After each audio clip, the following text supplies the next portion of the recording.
పూరా లోకల్. మీది చాలా పెద్ద పార్టీ అంటారు బీజేపీ పార్టీ. ప్రజల కోసమే, ప్రజాస్వామ్యం కోసం బతుకుతున్న పార్టీ అంటారు. పెద్ద నగరాల్లో మీ పార్టీ అధికారంలోనే ఉండదు. కారణం ఏంటి అంటే ఇప్పుడు పెద్ద నగరాలు ఉన్న రాష్ట్రాలలో తెలంగాణలో లేదు, బెంగళూరు కర్ణాటకలో లేదు, చెన్నై తమిళనాడులో లేదు, ఢిల్లీలో లేదు, కలకత్తా బెంగాల్లో లేదు.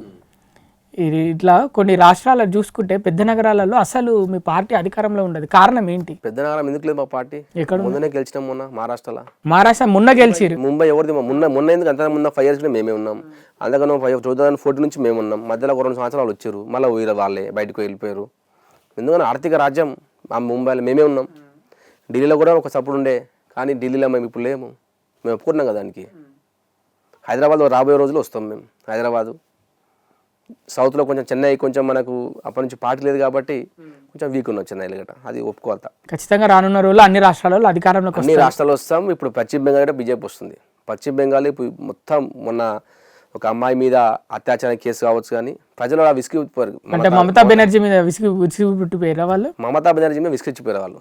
ఇప్పుడు మమతా బెనర్జీ మీద ప్రజలు ఇప్పుడు మొత్తం ఎప్పుడు తృణమూల్ కాంగ్రెస్ ఇంటికి పంపాలని చూస్తున్నాడు. అంటే ఇప్పుడు ఎలక్షన్ జరిగితే అప్పుడు గెలుస్తారా? ఎప్పుడు ఎలక్షన్ వస్తే అప్పుడు బీజేపీ గెలుస్తున్నారు. అంతే, సీఎం బీజేపీ అవుతాడు. అంటే సింగిల్ గెలుస్తారా, అలయన్స్ లో గెలుస్తారా? సింగిల్ గా, ఇంకా అలయన్స్ లేదు అక్కడ, బీజేపీ ఆడ. అంటే రానున్న రోజుల్లో సెంట్రల్లో కూడా ఎన్డీఏ కాకుండా మీరు అలయన్స్ లేకుండా గెలుస్తారా? రాబోయే రోజు పక్క గెలుస్తాం.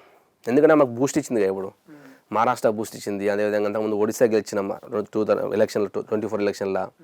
మొన్న హర్యానా గెలిచినాం. మరి 400 సీట్లు అంటే 240కే పరిమితం అయిపోయారు. అంటే వీళ్ళు అప్రచారం ఎక్కువ చేశారు. కాంగ్రెస్ వాళ్ళు ఏం ప్రచారం చేశారంటే బీజేపీ పార్టీ వస్తే దేశంలో యొక్క ఎస్సీ ఎస్టీల యొక్క రిజర్వేషన్ తీసేస్తామని ఈ బూటకు ప్రచారం చేసి మమ్మల్ని అది చేశారు. అంటే అనేక రాష్ట్రాలు చేశారు. ఆ రాహుల్ గాంధీ ఇట్లా రాజ్యాంగాన్ని పట్టుకొని తిరుగుతున్నారు ఇట్లా మొత్తం దేశం మొత్తం.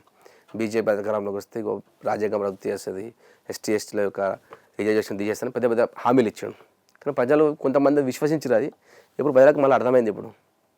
ఎందుకంటే బీజేపీ 5 సంవత్సరాలు బీజేపీ పరిపాలించారు. 2004 కన్నా ముందు 2014 నుంచి. అంటే వాళ్ళు అలా ఆరోపించడానికి కూడా ఒక కారణం ఉంది. ఏం కారణం?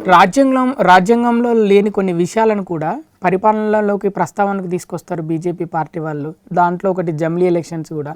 ఇక్కడ రాజ్యాంగంలో ఎక్కడ రాసలేదు జమిలీ ఎలక్షన్స్ గురించి. మీరు జమిలీ ఎలక్షన్స్ చేస్తామంటున్నారు. ఇంత పెద్ద రాజ్యాంగంలో మనకు ఎప్పుడైనా సరే రాజ్యాంగం మార్పు చేసుకోదని ఎక్కడ లేదు. అవసరం బట్టి చేసుకోవచ్చు. జమిలీ ఎలక్షన్లని రాజ్యాంగంలో లేకుండా వచ్చు, కానీ చెప్పైతే చెప్పారు కదా చేసుకోవచ్చు అని. డాక్టర్ భీమ్రావ్ అంబేద్కర్ గారు మనకేం చెప్పు, మేము ఎప్పుడు ఎక్కడ ఎస్టీ యొక్క రిజర్వేషన్ తీసేసామని ఎక్కడ చెప్పలేము. ఇప్పుడు డాక్టర్ భీమ్రావ్ అంబేద్కర్ యొక్క విగ్రహం పెద్దగా పెట్టినాం దేశం మొత్తం. ఎవరు పెట్టలే, ఏ పార్టీ పెట్టలే.